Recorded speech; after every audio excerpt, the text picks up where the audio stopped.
जय हिंद दोस्तों, मैं हूं अनूप और आप सब लोग देख रहे हैं ग्लोबल कॉन्फ्लिक्ट। तो दोस्तों, रशिया की तरफ से stealth 5th generation fighter aircraft को सक्सेसफुली डेवलप करने के बाद अब रशिया द्वारा स्टेल्थ नेक्स्ट जनरेशन के बॉम्बर के ऊपर तेज गति से काम किया जा रहा है। हाल ही में रशिया की तरफ से अपना खुद का स्टेल्थ बॉम्बर के फोटो को पब्लिक किया गया और साथ में ये भी जानकारी पब्लिक किया गया है कि रशिया के द्वारा संभावित इस साल के अंत तक पहला स्टेल्थ बॉम्बर को तैयार कर लिया जाए। तो दोस्तों, आज के वीडियो के सबसे पहले हिस्से में मैं आप लोगों को रशिया का यही स्टेल्थ बॉम्बर के बारे में बताऊंगा, जबकि वीडियो के आखिरी हिस्से में इंडिया द्वारा एरियल रिफ्यूलर एयरक्राफ्टों को लीज में लेने के लिए हाल ही में क्या डेवलपमेंट हुआ है उसके बारे में बताऊंगा। तो डिटेल में जानने के लिए वीडियो के आखिर तक बने रहिए और चैनल को सब्सक्राइब और वीडियो को लाइक जरूर कीजिए। तो दोस्तों, सालों के इंतजार और कई सारे अलग अलग तरीके के खबर के बाद फाइनली रशिया की तरफ से अपने फ्यूचर जनरेशन के बॉम्बर एयरक्राफ्ट के कॉन्सेप्ट के कई सारे खुलासा किया गया। हाल ही में एयरक्राफ्ट के एक कॉन्सेप्चुअल मॉडल के फोटो को पब्लिक किया गया और दोस्तों, इसके बाद एयरक्राफ्ट को लेके कई सारे सवालों का समाधान भी हो गया। दोस्तों, रशियन न्यूज एजेंसी की तरफ से मिनिस्ट्री ऑफ डिफेंस को कोट करते हुए हाल ही में कुछ रिपोर्टों में दावा किया जा रहा है कि ट्यूवलव जॉइंट स्टॉक कंपनी की तरफ से बनाया गया PAK-DA के प्रोटोटाइप के कॉन्सेप्ट को रशियन डिफेंस मिनिस्ट्री की तरफ से अप्रूवल दे दिया गया है। मतलब अब ये नेक्स्ट जनरेशन के स्टेल्थ बॉम्बर का निर्माण ट्यूवलव जॉइंट स्टॉक कंपनी की तरफ से किया जाएगा। दोस्तों, ये जो स्टेल्थ बॉम्बर है, इसके डिजाइन और डेवलपमेंट में सबसे ज्यादा प्रायोरिटी एयरक्राफ्ट के स्टेल्थ फीचर और एयरक्राफ्ट के लॉन्ग रेंज के हथियारों के कैपेबिलिटी के ऊपर रखा गया है, जबकि दूसरी तरफ एयरक्राफ्ट में इस्तेमाल होने वाले ऑन बोर्ड इक्विपमेंटों को लेके भी कहा जा रहा है कि जितना संभव हो सके एयरक्राफ्ट में इक्विपमेंटों को ऑटोमेटेड किया जाएगा। इवन इतना हद तक ऑटोमेटेड करने का प्रयास किया जाएगा कि एयरक्राफ्ट को एक स्टेल्थ अनमैन एयरक्राफ्ट के रूप में भी इस्तेमाल किया जा सके। इवन दोस्तों, रशियन रिपोर्टों में यह भी बताया जा रहा है कि फिलहाल एयरक्राफ्ट के प्रोटोटाइप बिल्डिंग के काम प्रोसेस में है और संभावित इस साल के अंत तक प्रोटोटाइप को संपूर्ण भी कर लिया जा सकता है। जबकि दूसरी तरफ एयरक्राफ्ट के प्रोटोटाइप बिल्डिंग को एक फ्लाइंग विंग स्कीम के तहत भी आगे बढ़ाया जा रहा है, जैसे कि पहले हमें S-70 उखाटनिक एयरक्राफ्टों के रूप में देखने को मिला था। इवन दोस्तों, कहा तो ये भी जा रहा है कि ये एयरक्राफ्ट टोटली सबसोनिक एयरक्राफ्ट होगा, जबकि लंबे समय तक फ्लाई करने लायक एयरक्राफ्टों को बनाया जाएगा। इवन दोस्तों, एक्सपर्टों का ये भी मानना है कि रशिया की तरफ से एयरक्राफ्टों को हेवीली लॉन्ग रेंज हथियारों से लैस किया जाएगा, जबकि इनमें हाइपरसोनिक मिसाइल भी शामिल होगा। सारे के सारे हथियारों को संभावित रशिया द्वारा एयरक्राफ्टों के फ्यूसलेज में स्थित इंटरनल वेपन बे में ही लगाया जाएगा, ताकि एयरक्राफ्ट के स्टेल्थ फीचर के ऊपर किसी तरीके का कोई भी असर ना पड़े और एयरक्राफ्टों के रडार क्रॉस सेक्शन कम हो सके। इवन एक्सपर्टों का यह भी मानना है कि एयरक्राफ्ट द्वारा अनमैन एरियल व्हीकलों को भी कंट्रोल किया जाना संभव हो पाएगा, साथ में ये एयर टू एयर मिसाइलों को भी कंट्रोल कर पाएगा। अनमैन एरियल व्हीकल और एयर टू एयर मिसाइल के कंट्रोल एयरक्राफ्ट के हाथ में इसलिए दिया जाएगा ताकि सेल्फ प्रोटेक्शन को और मजबूत किया जा सके और एयरक्राफ्ट इंडिविजुअल भी ऑपरेट हो सके। दोस्तों, इवन इससे पहले भी 2020 में रिपोर्टें आ चुका था कि रशिया द्वारा एयरक्राफ्ट के डिजाइन को फाइनलाइज कर लिया गया है और रशिया इन एयरक्राफ्टों का इस्तेमाल करके अपने पुराने हो चुके Tu-95 जैसे बॉम्बरों को रिप्लेस करेगा। और दोस्तों, इसी वजह से माना जा रहा है कि संभावित रशिया की तरफ से पहले एयरक्राफ्ट को ऑपरेशनली अपने एयरफोर्स में 2027 तक इंडक्ट करने का भी इरादा रखा जा रहा है। दोस्तों, फिलहाल जानकारी के मुताबिक ये भी बताया जा रहा है कि ये जो नया बॉम्बर है, इसे कम से कम 12,000 किलोमीटर तक ऑपरेशनल रेंज के मुताबिक डिजाइन और डेवलप किया जाएगा और ये कम से कम 30 घंटे तक लगातार फ्लाई कर सकेगा। इवन दोस्तों, बताया तो ये भी जा रहा है कि एयरक्राफ्ट कम से कम 30 टन के पेलोड को लेकर उड़ान भर सकेगा और इसे ऑपरेट करने के लिए कम से कम 4 क्रू मेंबर का जरूरत पड़ेगा। इवन दोस्तों, कई जगहों में एयरक्राफ्ट के जो कॉन्सेप्ट है उसके कई सारे स्पेसिफिकेशन के बारे में भी कुछ रिपोर्टें दिया गया है और इन रिपोर्टों के मुताबिक एयरक्राफ्ट की लंबाई 118 फीट मतलब करीबन 36 मीटर और चौड़ाई 103 फीट मतलब करीबन 31 मीटर के आसपास होगा, जबकि एयरक्राफ्ट के ऊंचाई 23 फीट के आसपास मतलब 7 मीटर हो सकता है। एयरक्राफ्ट के एम्प्टी वेट 70 टन और maximum take off weight 150 ton के आसपास हो सकता है। एयरक्राफ्ट में टोटल 4 इंजनों का इस्तेमाल किया जाएगा, लेकिन इन इंजनों के बारे में अब तक रशिया के द्वारा कोई खुलासा नहीं किया गया। एयरक्राफ्ट के रफ्तार को लेकर भी कहा जा रहा है कि ये 560 माइल पर आवर या 900 किलोमीटर पर आवर के रफ्तार के आसपास हो सकता है और इसका सर्विस सीलिंग 50,000 फीट मतलब करीबन 15,300 मीटर के आसपास हो सकता है। जबकि जिन वेपन बे में हथियारों को लगाया जाएगा उसे लेकर भी कहा जा रहा है कि संभावित ऐसे 2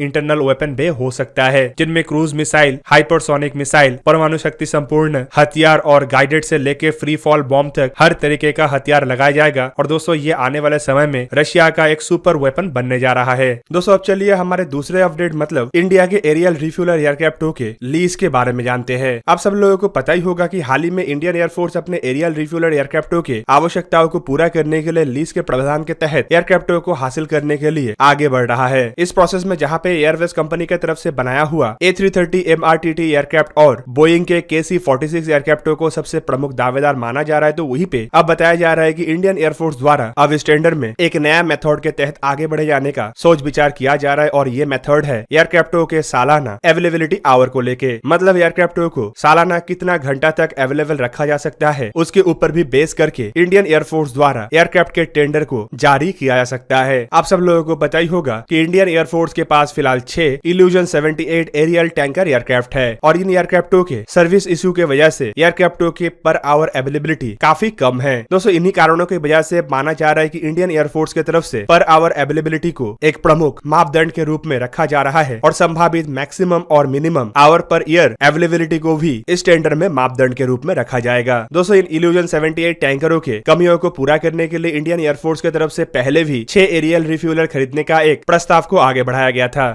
बीते कुछ सालों के प्रयास के बावजूद इन एयरक्राफ्टों के टेंडर में ज्यादा कोई सफलता नहीं मिला। दोस्तों माना जा रहा है कि इन्हीं वजह से इंडियन एयरफोर्स द्वारा टेंडर में लीज के तहत इमीडिएट आवश्यकताओं को पूरा किया जाएगा, जबकि फ्यूचर में इन लीज में लिए गए एयरक्राफ्टों के परफॉर्मेंस के बेस पे इंडियन एयरफोर्स द्वारा अपना ये पुराने टेंडर को भी संपूर्ण किया जा सकता है। दोस्तों फिलहाल इंडियन एयरफोर्स के किसी भी अधिकारी की तरफ से या ऑफिशियली गवर्नमेंट की तरफ से लीज में कितना एयरक्राफ्ट लिया जाएगा इसके बारे में कोई खुलासा नहीं किया गया और संभावित सालाना कितना घंटा एयरक्राफ्ट अवेलेबल रह सकता है उसके बेस पे ही इंडियन एयरफोर्स द्वारा डिसाइड किया जाएगा कि कितना एयरक्राफ्टों को इंडियन एयरफोर्स के बेड़े में शामिल करने से एयरफोर्स की आवश्यकताओं को संपूर्ण किया जा सके। दोस्तों यहाँ पे जो एरियल रिफ्यूलर एयरक्राफ्टों का बात कहा जा रहा है यह असल में ऐसा एयरक्राफ्ट होता है जो हवा में ही अन्य एयरक्राफ्टों को रिफ्यूल कर सकता है। इवन कई क्षेत्र में तो ऐसे एरियल रिफ्यूलर एयरक्राफ्टों को मल्टीपर्पज तरीके से भी इस्तेमाल किया जा सकता है। मतलब खाली एरियल रिफ्यूलर के रूप में नहीं बल्कि एक ट्रांसपोर्टर के रूप में भी इसका इस्तेमाल हो सकता है। और ये जो लीज के प्रावधान के तहत इंडियन एयरफोर्स अपने जरूरतों को पूरा करने के लिए आगे बढ़ रहा है इसमें ये पहला कोई डिसीजन नहीं है, बल्कि इससे पहले भी लीज के तहत खरीदने के लिए कई सारे अन्य हथियारों का भी जिक्र किया जा चुका है। इंडियन नेवी द्वारा ऑलरेडी लीज में अमेरिका से अनमैन एरियल व्हीकलों को हासिल किया गया, जबकि नेवी अपने बेड़े के जरूरत को देखते हुए लीज में यूटिलिटी हेलीकॉप्टरों को भी हासिल करना चाहता है। जबकि दूसरी तरफ अगर एयरफोर्स के कंडीशन को देखा जाए तो एरियल रिफ्यूलर एयरक्राफ्टों के अलावा एयरफोर्स की तरफ से अपने बेसिक ट्रेनिंग एयरक्राफ्टों की आवश्यकताओं को पूरा करने के लिए भी लीज के रास्ते को अपनाने का बात कहा जा रहा है। दोस्तों हाल ही में खबर आया था कि इंडियन एयरफोर्स के पायलटों के बेसिक ट्रेनिंग के एयरक्राफ्ट मतलब पैराटस PC-7 जैसे एयरक्राफ्टों के कमियों की वजह से एयरफोर्स कुछ एयरक्राफ्टों को कुछ सालों के लिए लीज में ले सकता है। दोस्तों ये बेसिक ट्रेनिंग एयरक्राफ्टों के कमियां इसी वजह से हुआ है क्योंकि इंडियन एयरफोर्स की इन आवश्यकताओं को पूरा करने के लिए जो पैराटस एयरक्राफ्टों को परचेस किया जाना था उसे फिलहाल रद्द किया गया है क्योंकि पैराटस कंपनी को पहले के कुछ करप्शन के केस में जिम्मेदार पाया गया और वहीं पे काफी कम समय के लीज का इरादा इसीलिए है क्योंकि इंडियन एयरफोर्स के लिए हिंदुस्तान एरोनॉटिक्स लिमिटेड के द्वारा अपना खुद का बेसिक ट्रेनिंग एयरक्राफ्ट HTT-40 का भी निर्माण किया जा रहा है। संभावित आने वाले 2 साल के अंदर इन एयरक्राफ्टों को इंडियन एयरफोर्स के बेड़े में ऑपरेशनली शामिल करना भी शुरू कर दिया जाएगा और यही 2 साल के गैप को पूरा करने के लिए लीज के तहत आगे बढ़ाया जा सकता है। दोस्तों इवन एवैक्स एयरक्राफ्टों के प्लेटफॉर्म के लिए भी कई बार खबरों में आया है कि इंडिया शायद कुछ एयरक्राफ्टों को लीज के तहत हासिल कर सकता है। जबकि ये जो लीज का माध्यम को अपनाया जा रहा है इसके पीछे सबसे बड़ा कारण यही माना जा रहा है कि इंडिया बेसिकली इन हथियारों को डेवलप करने की तरफ काफी हद तक बढ़ चुका है और बड़े मात्रा में इन हथियारों को परचेस ना करके डेवलपमेंट के इस गैप को पूरा करने के लिए शॉर्ट पीरियड के लिए लीज में हासिल किया जाएगा, जबकि इन शॉर्ट पीरियड के बाद भारत द्वारा खुद का डेवलप किया हुआ हथियारों को ही इन लीज में लिए हुए हथियारों के रिप्लेसमेंट में इस्तेमाल किया जाएगा। तो दोस्तों ये था आज का वीडियो। अगर आपको वीडियो अच्छा लगा तो लाइक कीजिए और मेरे चैनल को सब्सक्राइब कीजिए और साथ में बना हुआ बेल आइकन को प्रेस कर दीजिए ताकि आप मेरा वीडियो देख पाए सबसे पहले। जय हिंद।